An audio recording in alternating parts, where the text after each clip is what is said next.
Hello everyone, मैं विकास कुमार आपके ही YouTube channel KGX classes में हार्दिक स्वागत करता हूं। दोस्त, इस वीडियो में मैं शॉर्ट स्टोरी लाया हूं, जिसके माध्यम से हम लोग इंग्लिश के नए नए वर्ड सीखेंगे, नए स्ट्रक्चर सीखेंगे तथा इंग्लिश सेंटेंस का अनुवाद हिंदी में अच्छा से सीखेंगे।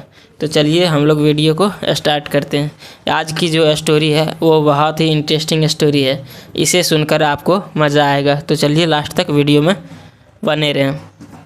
आज की स्टोरी की हेडिंग है द टॉय सेलर्स फॉर्चून। क्या है? The toy sellers Fortune. देखिए, टॉय मतलब होता है खिलौना, सेलर्स मतलब होता है विक्रेता। क्या होता है? विक्रेता। और एपॉस्ट्रोफी एस लगा हुआ है। सेलर मतलब होता है विक्रेता, एपॉस्ट्रोफी एस लगा हुआ है। इसका मतलब होगा का के की, है ना? या तो का, या तो के, या तो की। और फॉर्चून मतलब होता है भाग्य। क्या हो जाएगा इसका हिंदी मतलब? खिलौना विक्रेता का भाग्य। क्या हो जाएगा? टॉय मतलब खिलौना, विक्रेता का भाग्य, है ना? देखते हैं हम लोग। Once a toy seller used to go from one town to the other selling toys, है ना? वंस मतलब होता है एक बार। जो पार्ट्स ऑफ स्पीच में क्या आता है? ये एडवर्ब में आता है। पार्ट्स ऑफ स्पीच में ये एडवर्ब में आता है। अ टॉय सेलर मतलब एक खिलौना विक्रेता, यूज्ड टू गो मतलब जाया करता था, from one town to other मतलब एक शहर से दूसरे शहर, सेलिंग टॉयज खिलौना बेचते हुए। सेलिंग टॉयज मतलब क्या हो जाएगा? खिलौना बेचते हुए, है ना? वन डे एक दिन, while he was selling toys. While मतलब क्या होगा? जब। ही वाज सेलिंग टॉयज जब वह खिलौना बेच रहे थे। देखिए, वाज प्लस वर्ब की फोर्थ फॉर्म में आए तो ये होता है पास्ट कंटिन्यूअस टेंस में, और इसका हिंदी हम लोग करते हैं रहा था, रहे थे, रही थी में। तो क्या हो जाएगा? ही मतलब वह खिलौने को बेच रहा था। इट बिकेम वेरी हॉट बहुत गर्म हो गई थी, सो इसलिए he went to a well. देखिए, सो इसलिए ही वेंट जो है सो वर्ब की सेकंड फॉर्म है। गो, वेंट, गॉन होता है। तो क्या हो जाएगा? जब सेंटेंस में सब्जेक्ट के बाद वर्ब की सेकंड फॉर्म लगा हो तो उसको हम लोग को समझना पड़ेगा। वो जो सेंटेंस होता है वो पास्ट इंडिफिनिट के अफर्मेटिव सेंटेंस होता है। ही वेंट वह गया, टू ए वेल मतलब कुएं पर। कहाँ गया? कुएं पर। एंड और ड्रैंक सम वाटर। ड्रिंक मतलब होता है पीना, ड्रैंक जो है सो वर्ब की सेकंड फॉर्म है। ड्रैंक सम वाटर मतलब थोड़ा पानी पिए, है ना? क्या हुआ?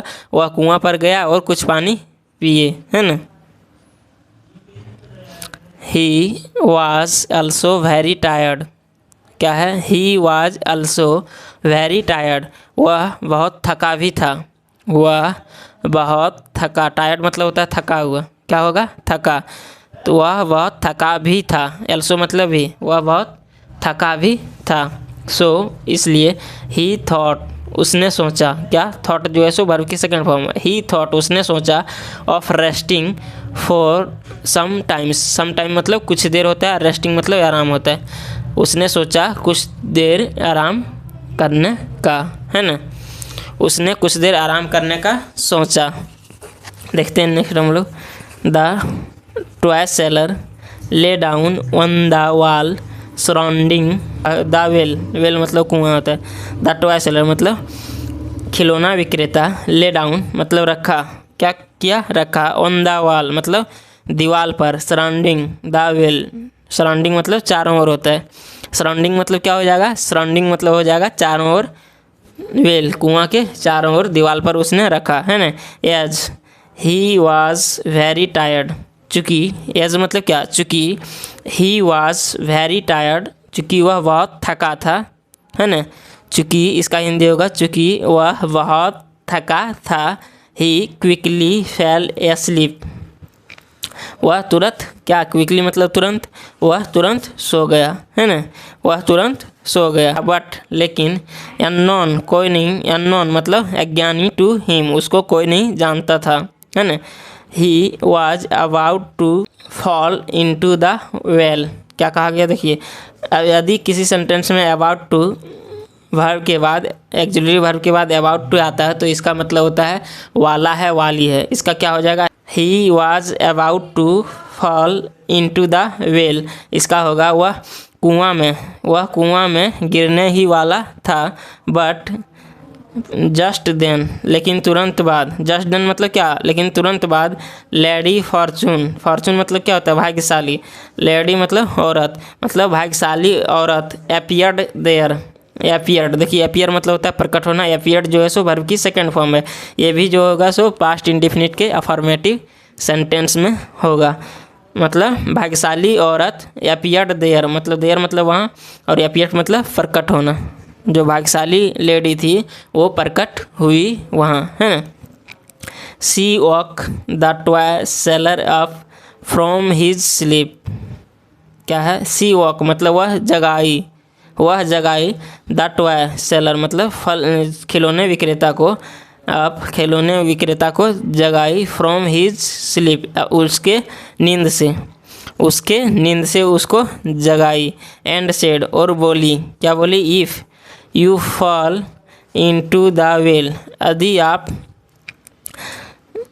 गिरते, किस में, कुआं में गिर जाते। पीपल विल ब्लेम मी, लोग मुझ पर दोषी ठहराएंगे। For not taking care of you, for not मतलब ध्यान नहीं रखने के लिए, टेकिंग केयर मतलब ध्यान नहीं रखने के लिए, ऑफ यू मतलब आपका।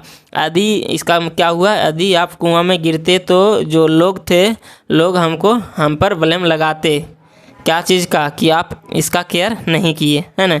द टॉय सेलर मतलब खिलौना विक्रेता, was relieved and said, the toy seller was relieved मतलब जो खिलौना विक्रेता था वो राहत में थे। एंड सेड और बोले, thank you for saving my life मतलब धन्यवाद, आपका धन्यवाद। फॉर सेविंग माई लाइफ मतलब मेरे जीवन बचाने के लिए। लेडी फॉर्चून मतलब भाग्यशाली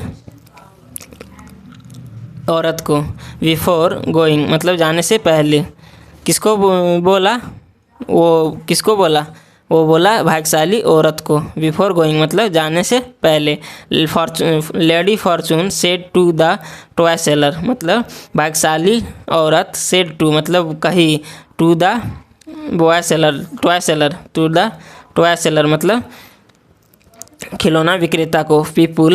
पीपल गेट इनटू ट्रबल, लोग समस्या में होते हैं। ट्रबल मतलब क्या होता है, ट्रबल मतलब होता है समस्या, लोग समस्या में होते हैं। Because of their own fault मतलब अपने गलती के कारण, लोग समस्या में होते हैं अपने ही गलती के कारण। एंड और then they blame their fortune for it, और वे दोषी ठहराते हैं अपने भाग्य का, फॉर इट इसके लिए। लोग अपने समस्या में, क्या कहा गया उसका हिंदी, लोग अपने गलती के कारण समस्या में होते हैं और वे लोग ब्लेम लगाते हैं, वे लोग दोषी ठहराते हैं अपने भाग्य को, है ना। Everyone is master of his own fate. Fat मतलब देखिए, फेट मतलब होता है भाग्य, है ना, भाग्य, और मास्टर मतलब होगा स्वामी चाहे मालिक। एवरीवन मतलब प्रत्येक, इज मास्टर मतलब सभी लोग स्वामी हैं। ऑफ हिज वन फैट मतलब अपना स्वयं के भाग्य के लिए, अपना स्वयं के भाग्य के लिए सभी लोग स्वामी हैं, स्वयं के स्वामी हैं। तो दोस्तों मैं उम्मीद करता हूँ ये जो स्टोरी थी वो आप सभी को अच्छा लगा होगा। यदि वीडियो अच्छा लगा होगा तो प्लीज़ चैनल को सब्सक्राइब कीजिए, वीडियो को लाइक कीजिए, वीडियो को दोस्तों के साथ शेयर कीजिए। मैं फिर मिलूँगा नेक्स्ट वीडियो में, तब तक के लिए जय हिंद।